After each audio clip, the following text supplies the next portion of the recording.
This morning in our series of life lessons, we're focusing on personal growth. Personal growth, becoming more intentional about the way we live and work and how to make time for what matters most. Joining us, Rabbi Rachel Lane of Sutton Synagogue here in New York, also author of the new book, Watch How You Go, Jewish Wisdom for Your Journey Ahead. Rabbi, welcome back. Thank you for being here. Thank you so much for having me. And you've been here in the past to talk about some of the holy holidays, but not this time. We're talking about something deeply personal for you. Yep. You dropped off your son at college this week. Yep, both boys, freshman and senior at University of Texas at Austin. And this book is sort of a love letter to them. It is. I wrote it to them. I started by thinking about what does it mean to take messages that are particularly Jewish for me, but making them universal. I've been a rabbi for over 20 years, and I wanted to think about how to share that message, but I realized I couldn't share it with other people without sharing my values with my kids. And so I wanted to talk to them about what matters most as they are going out into the world and the importance of balance and priorities and knowing who their people are. So let's get into some of that advice. And you say one thing when it comes to problems, it's so easy to be focused on the problems that are right in front of us. But you say it's really important to zoom out. Right. In what way and how can we do that? So it's fascinating. I say that whether you're learning from the Book of Proverbs or 7 Habits from Highly Effective People, you need to begin with the end of mind. And you need to really think about how do you look at what's on the horizon? How do you keep going? How do you set up steps along the way?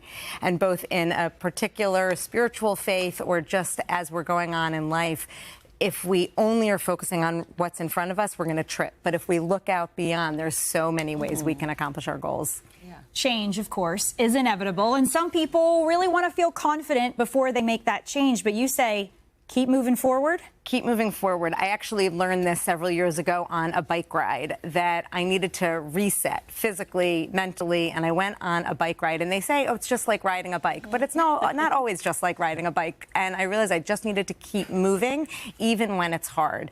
And so I keep going, I keep moving forward, and that's what I try to teach my kids, my congregation, and people I meet with, that it's not easy, but if you keep moving one step at a time, you're going to find a lot of success. Don't wait for confidence. That's interesting. Well, we're never going to be fully confident. We're never going to be able to have it all. I know people try to say we can. We do our best, but try to have the confidence with what we're doing and do it well. That's what I try to teach everybody. You also write about shifting gears and this idea that you've got to sort of know when to maybe let go of one priority and move on to a different one. How do you know? How do you make that decision? So on a personal level, I actually use the Jewish tradition, and whether it's the weekly Sabbath or the upcoming Jewish holidays, which you mentioned, this idea that we can take time to reflect and say, what's important? What do I want to let go of? We don't need to be the same person we were yesterday to be successful tomorrow. And that's something that I've certainly tried to teach Jared and Zach along the way.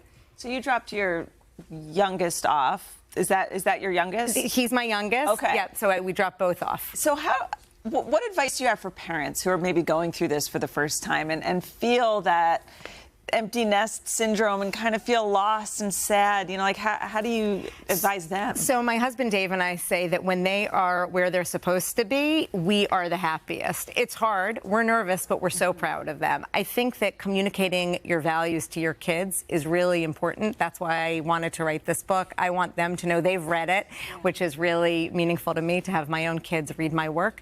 And I just think that as parents, we need to be in deep conversation with our kids. It's a really hard time right now in the world. It's a hard time on college campuses. But if we can communicate what's important, let them ask questions and explore, they will soar to greater heights. I love that. Rabbi, and thank you. It's always good to have you. Thank you. Always good to have you. And best of luck to your boys. Thank you so much. Hey, thanks for watching. And don't forget, you can catch the Today Show every morning on NBC or take Today when you're on the go. Just follow the Today podcast on Apple Podcasts, Spotify, or wherever you listen.